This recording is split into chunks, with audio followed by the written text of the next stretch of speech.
Hi friends, welcome back to my channel. మీ అందరికీ వినాయక చవితి శుభాకాంక్షలు. మీ అందరితో ఒక విషయం షేర్ చేసుకోవాలనుకుంటున్నానండి. 100 సబ్స్క్రైబర్స్ వచ్చినందుకు విజయలక్ష్మి వంటిల్లు చాలా హ్యాపీగా ఫీల్ అవుతుందండి. మీ అందరికీ పేరు పేరు చొప్పున అందరికీ థ్యాంక్ యూ సో మచ్ అండి. ఇంకా ముందుకు తీసుకెళ్లాలని విజయలక్ష్మి వంటిల్లు కోరుకుంటుంది. మీ సలహాలు సూచనలతో కామెంట్లో చెప్పండి. మీకు ఏ విధంగా మేము చేసి చూపించగలమో ఆ విధంగా మేము సాధ్యమైనంత వరకు ట్రై చేస్తామండి. ఓకేనండి, వెల్కమ్ బ్యాక్ టు విజయలక్ష్మి వంటిల్లు. బూరెలకు కావాల్సిన పదార్థాలు చెప్తాను చూడండి ఒకసారి. ఇది ఈ గ్లాస్ తోటి ఇందులో ఒక గ్లాస్ మినపప్పు వేసుకున్నాను.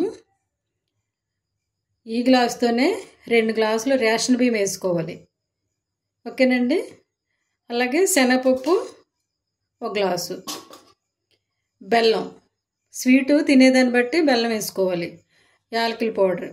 మనకి నెయ్యి టేస్ట్ బాగోవాలంటే ఇష్టమైతే నెయ్యి వేసుకోవచ్చండి. ఇవన్నీ ఇప్పుడు 1 గ్లాసు మినపప్పుకి 2 గ్లాసులు రేషన్ బియ్యం నానబెట్టుకోవాలి. 2 గ్లాసులు కాదు, 1.5 1.30 అలాగా నానబెట్టుకుంటే బూరె చక్కగా మెత్తగా పర్ఫెక్ట్గా వస్తుంది.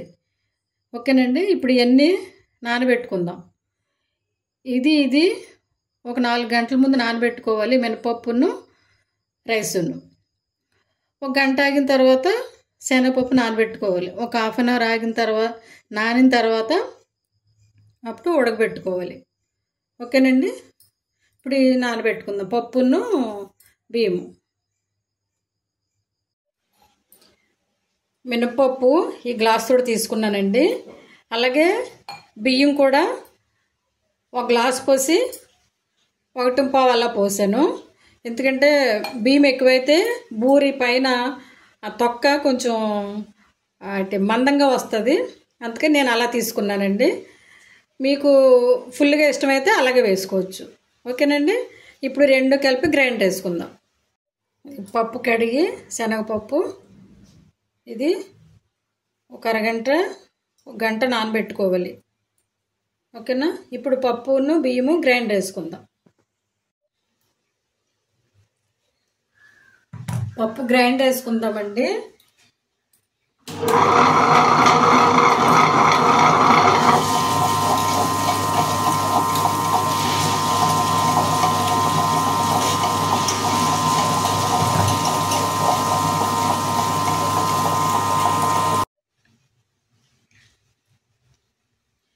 ఇవి రేషన్ బియ్యమేనండి. రేషన్ బియ్యమే నానబెట్టాను. రేషన్ బియ్యమే ఇవి. చూసారా, బూరెలకైనా తర్వాత అరిసెలకైనా పోకుండలకైనా రేషన్ బియ్యమే నానబెట్టుకుంటే కొంచెం జిగిరిగా ఉంటుంది కదా, పూర్ణాలు బాగా వస్తాయండి. ఈ పప్పుతో పాటు బియ్యం కూడా వేసేసుకుని గ్రైండ్ చేసుకుందాం. పిండి అయిపోయింది. ఇది రూమ్ టెంపరేచర్ మీద 1 గంట అయినా కొంచెం వేడి తగ్గనివ్వాలండి. ఈ వేడి మీద పూర్ణాలు వేసుకున్నాం అనుకోండి, పూర్ణాలు గట్టిగా వస్తాయి. ఓకేనండి. శనగపప్పు నానిపోయింది. ఇది చూడండి, ఇలా అంటే ఇరిగిపోతుంది కదా. ఇది ఇప్పుడు మనం కుక్కర్లో కాకుండా పైనే ఉడకబెట్టుకుందాం. చూడండి, స్టవ్ మీడియం ఫ్లేమ్ మీద పెట్టుకుని ఒక హాఫ్ అన్ అవర్ అయితే సరిపోతుంది. ఎందుకంటే పప్పు నానింది కదా. ఉడికిపోతే కొంచెం బాగా మెత్తగా ఉడకాలి. కుక్కర్లో అయితే ఒక 3 గ్లాసులు నీళ్ళు వేసుకుంటే ఉడికిపోతుంది. పైన కదండి కొంచెం ఎక్కువ నీళ్ళే పడతాయి. అలా 30 లీటర్ అలా పోసాను. ఓకేనండి. పప్పు ఉడికిపోయిన తర్వాత మిగతా ప్రాసెస్ చూద్దాం. పప్పు ఉడికిందో లేదో చూద్దాం.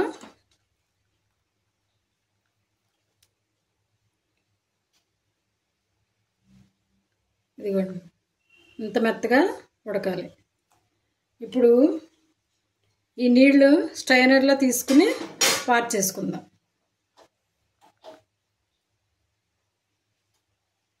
ఇదిగోండి, స్ట్రైనర్లో తీసుకుని వాష్ చేసుకున్నాము.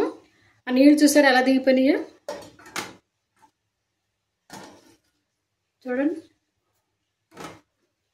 ఇది ఇలాగా కాసేపు ఆరబెట్టుకుందాం. పప్పు చల్లారిపోయింది. ఇది ఇప్పుడు మనం మిక్సీ పట్టుకుందాం. మెత్తగా అవ్వాలి కదా, మిక్సీ పట్టుకుందాం. దీని కింద నీళ్ళు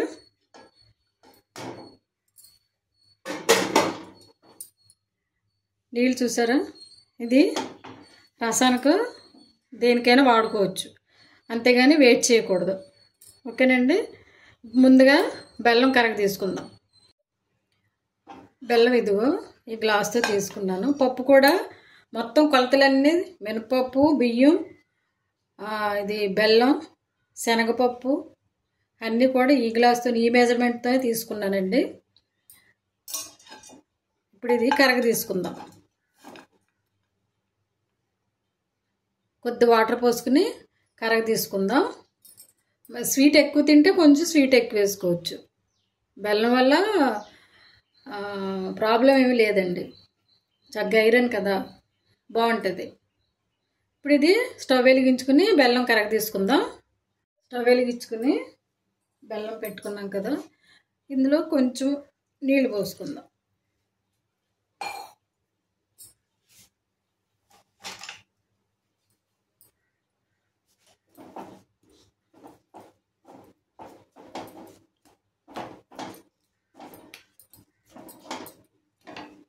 ఇలాగా మనం శనగపప్పు మిక్సీ జార్లో వేసుకుని పేస్ట్ చేసుకుందాం. బెల్లం కరిగింది, షైన్ చేసుకుందాం. ఇందులో ఏమన్నా ఇసుక గట్ట ఏదన్నా ఉంటే వచ్చేస్తుంది.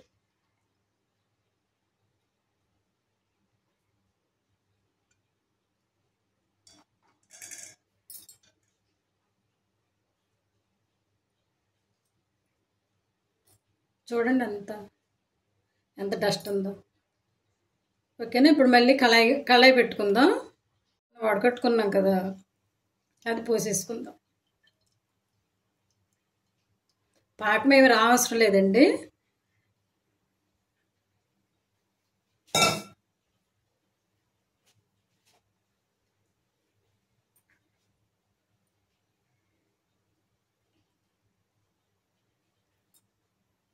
మనం మిక్సీ పట్టుకున్నాం, అది ఇందులో వేసేసుకుందాం. ఉండల గట్ట ఏమి లేకోకుండా ఉడికించుకోవాలి. పాకం అవసరం లేదండి దీనికి.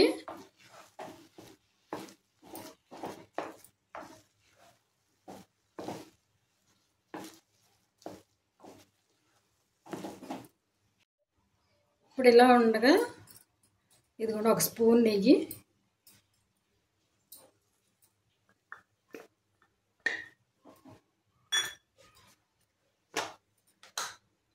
కొంచెం యాలకుల పౌడర్, నెయ్యి వేసుకుంటే బాగుంటుంది, స్మూత్ జ్యూసీగా బాగుంటుందండి. ఇప్పుడు ఇదంతా కలిపేద్దాం.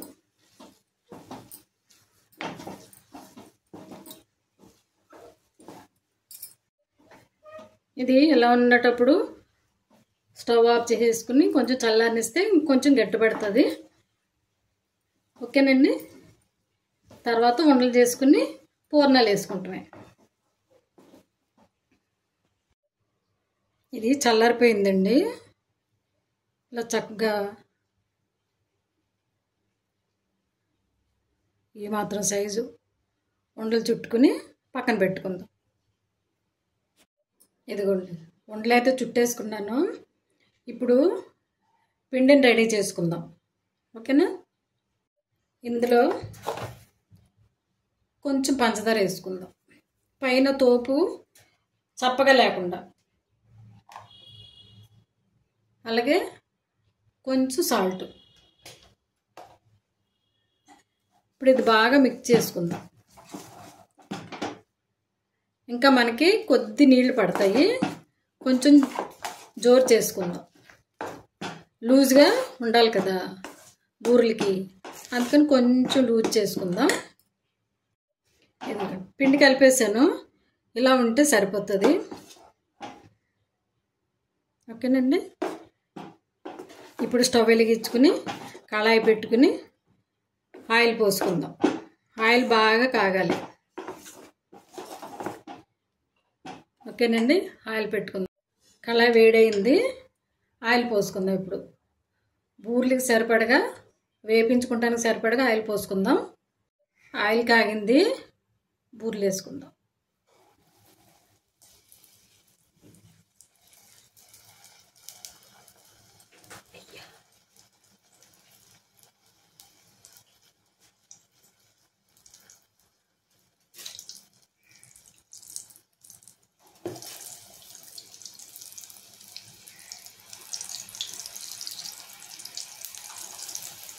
స్టవ్ మీడియం ఫ్లేమ్లో పెట్టుకుని వేపించేసుకోవాలి.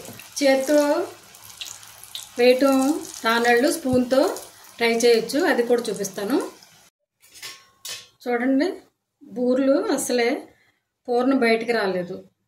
ఓకేనండి.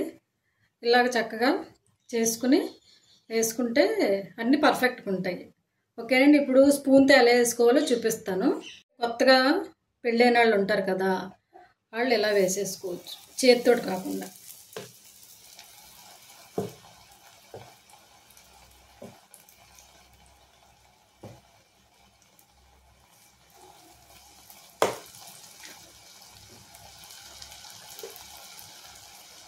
ఇప్పుడిప్పుడే వంట నేర్చుకుంటారు కదా,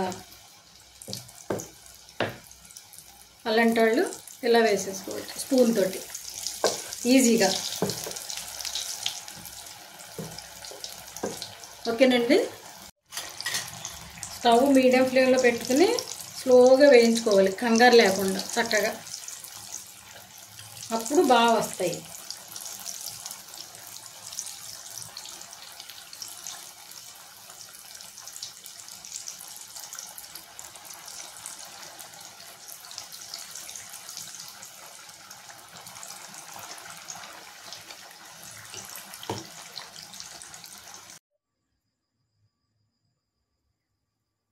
చూడండి ఎంత సాఫ్ట్గా వచ్చిందో పూర్ణం బూరెలు.